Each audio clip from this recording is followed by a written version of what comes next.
Welcome to Guatemala City. We are going to start this aerial tour at the Torre of del Reformador. This is a 71.85 meter tall steel framework tower in Zone 9 in Guatemala City.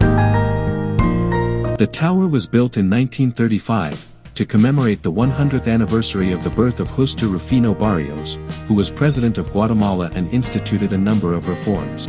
In some ways it mimics the Eiffel Tower in Paris, France. We are going to start this tour in Zone 9 towards Zone 4. The Monument to the Republic is located here. We will fly over Zone 14, with the most luxurious towers. Also Zone 15 or Vista Hermosa is very popular.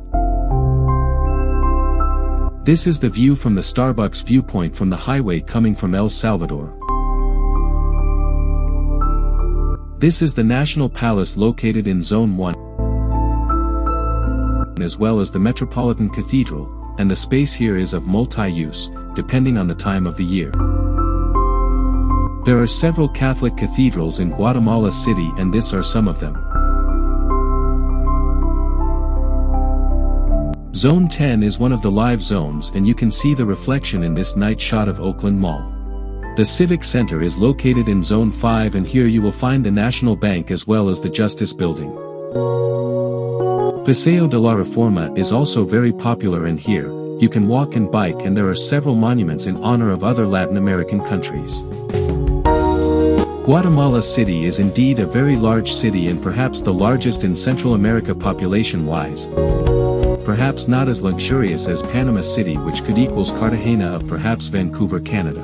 So far buildings over 30 floors weren't allowed in Guatemala City, perhaps for having an airport inside the city or the volcano activity nearby.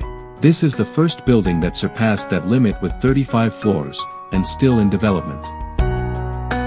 There is so much to see in Guatemala City, and it takes at least a week to visit most places, including museums, malls and other attractions in the city.